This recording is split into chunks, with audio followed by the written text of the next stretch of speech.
crypto. There's not much going on in crypto, or there wasn't up until whoa. We had big news this week. That's got to be good. Yeah, we did get some big news. The SEC has lost again, I suppose. Crypto wins again, maybe is the way to look at this. So we had the ruling around Ripple, where it's not a security, essentially, in the secondary markets. And now we have Grayscale winning its appeal against the SEC in its fight to convert its trust, which has about $17 billion, 600,000 Bitcoin in it. And it's been fighting to convert that into an ETF. But what might happen here is that all of a sudden now all of the ETFs that are kind of in the pipeline to get approved, and this could happen as early as next week, though most analysts that look at this believe it's probably closer to Q1 of 24.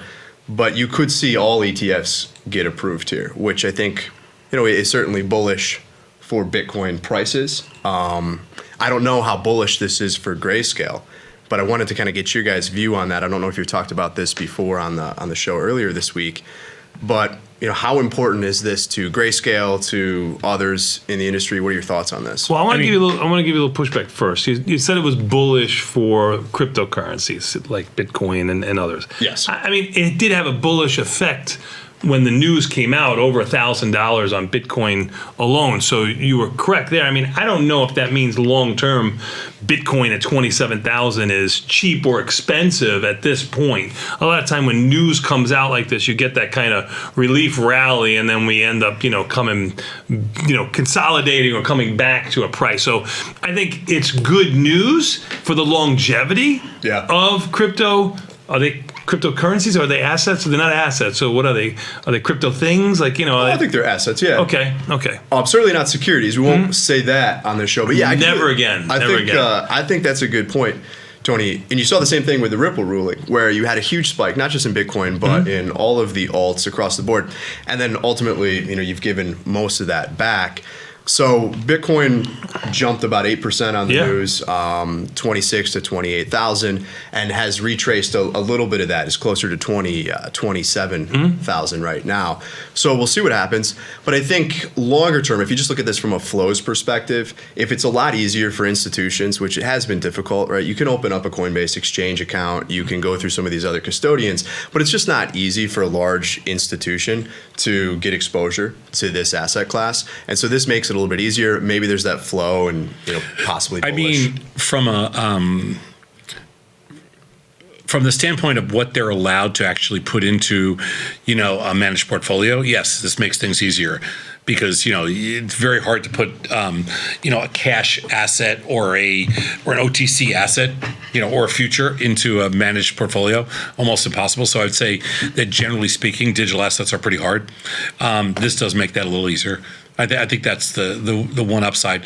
I mean, now the question becomes: are most you got to remember most money managers that did get involved in crypto and everything else a couple of years ago. These guys they're all one trick ponies. They're all just trend traders. And so when crypto's in, they're all in. And when crypto's out, they don't give a crap. They're just looking for the next trend. They're on to the next. Yeah, now they're getting rid of their AI. Now they're on to the next thing after that.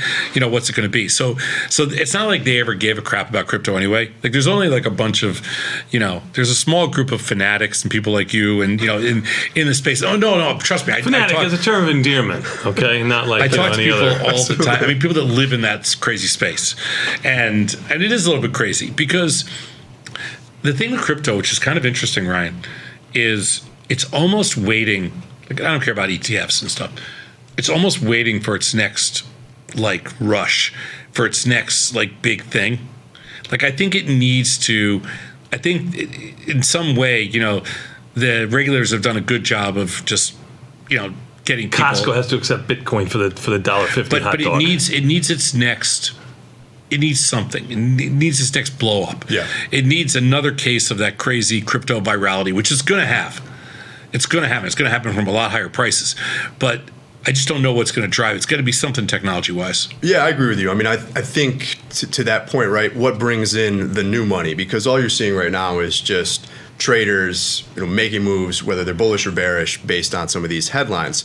So at the same time, within hours, there was also some news that was floating around on Twitter and elsewhere that Twitter, or old Twitter, X now, received people were saying cryptocurrency license, right? We know that that doesn't exist, but what they did receive was a currency license or money transmission license for the state of Rhode Island. And then when you look at it, Twitter is actually has seven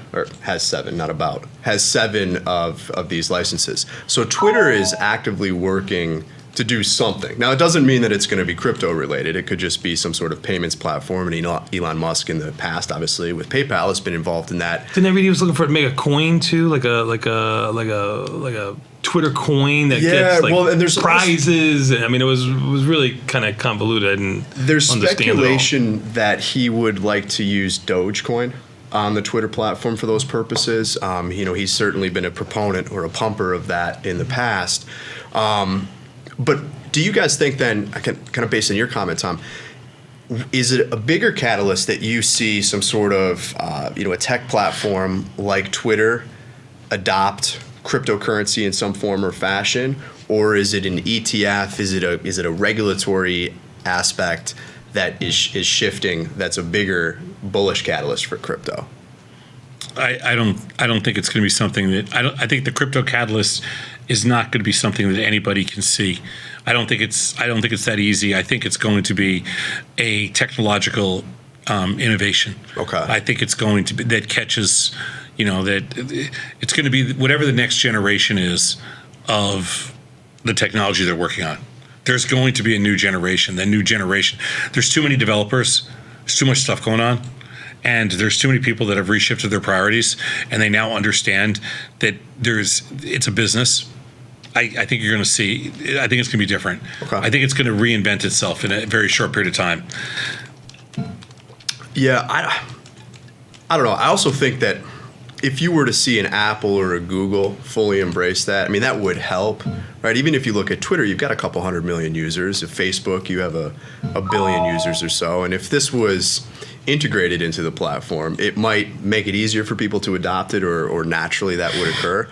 But there are 300 million estimated fanatics globally that have touched cryptocurrency. Well played. Played. I think based on what we've seen happen. I mean, let's talk about realistically. So what we've seen happen is, what happens in these kind of moves is that everybody else goes away and the fanatics stay. Yes. Perfect. So fine. That the fanatic group is usually 5 to 10% of the original group. So if there was 300 million, you're talking 30 million now. Yeah, in terms of like who after this kind of collapse that we've seen in if prices. you're lucky, 30 million. Yeah. Probably the number's closer to 10 million, which is still a big number. Yeah. It has Coinbase worth a crap load of money. Yeah. It has Binance still worth a crap load of money. There is enough players out there, and there's enough to facilitate a marketplace. And the most important thing is there's enough smart people. There really are. So you've got smart people combined with technology, combined with a decent market share, $1 trillion plus, and 10 million players. It's a pretty good starting point. Yeah, I think so. I mean, it's a pretty damn good starting point.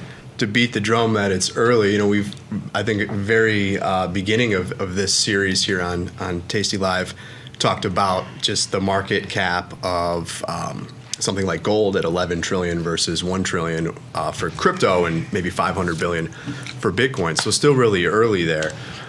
Do you think that an ETF benefits, those providers like a BlackRock or a Grayscale more than it would a Coinbase? Like, who's the biggest winner here? Because I would make an argument that no. So the most important winner here is not just because institutions can trade it. It's because institutional money validates a product. So whether or not anybody uses Grayscale or any one of the other ETFs doesn't make a difference.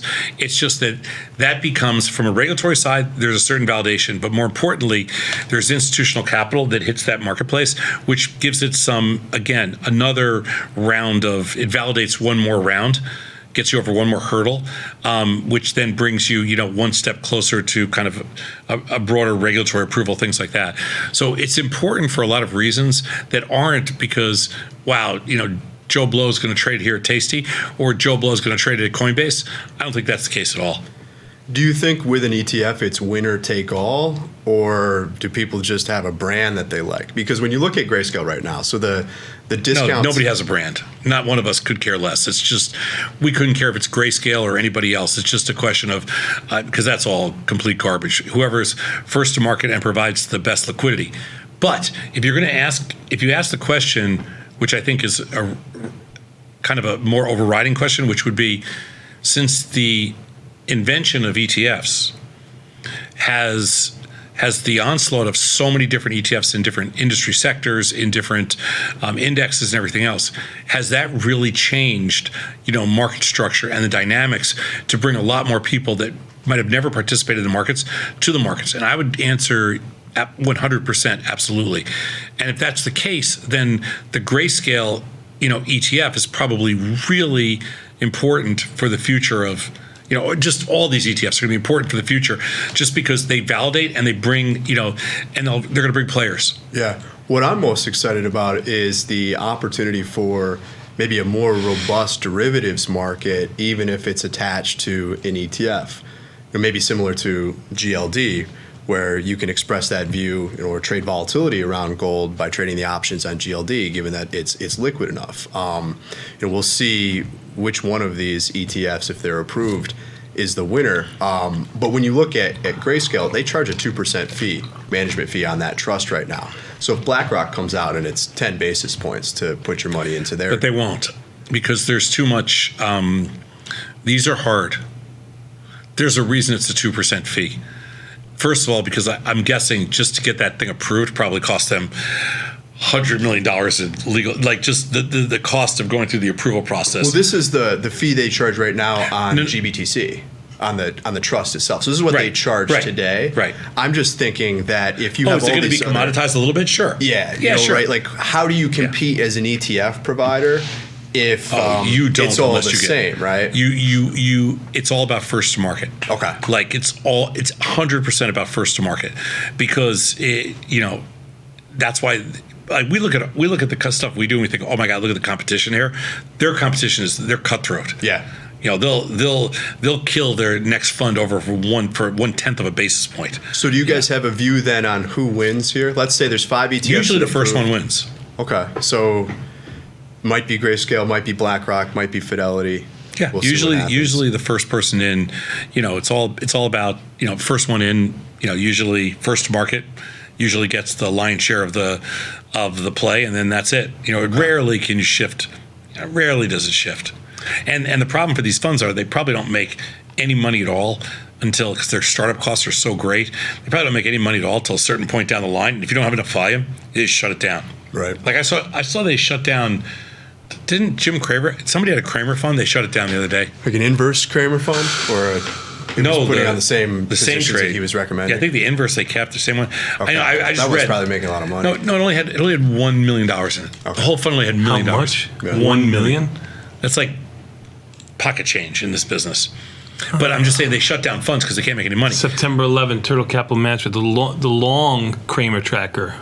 Shut down, right? Will cease trading September 11th. This came out 7 days ago. Yeah, but they just shut them down because they can't make. The fund attracted just 1.3 million in assets. Yeah, you can't make any money. It's all you lose. You can't even pay. You can't even buy coffee with that, with 20 bips on that. Right. And so they. That's the challenge. It's the same thing. And like people think like all these high frequency traders make all this money. Like 6 firms make 98% of the money. Everybody else is struggling to even stay in business. Yeah. It's crazy. Kind of the same thing in the ETF space. Yeah. Yeah. It is. So your State Street. Small ETFs, they throw them out all the time, and they like firms will just leak them out there because they're showing that their boards that they're doing stuff, and the reality is none of them ever stick. So we're not launching an ETF anytime soon. Doesn't seem like it. Do you guys think that this opens the door to other crypto ETFs, right? Like in the same way that we look at the commodity space, and you have ways to get exposure to a variety of things. They're not all that liquid. Do you think we'll see an Ethereum ETF? We'll see some additional tokens that have been structured into an ETF. Is that a possibility, or is it just going to be Bitcoin in your view? ETH, it could be ETH for sure. Okay.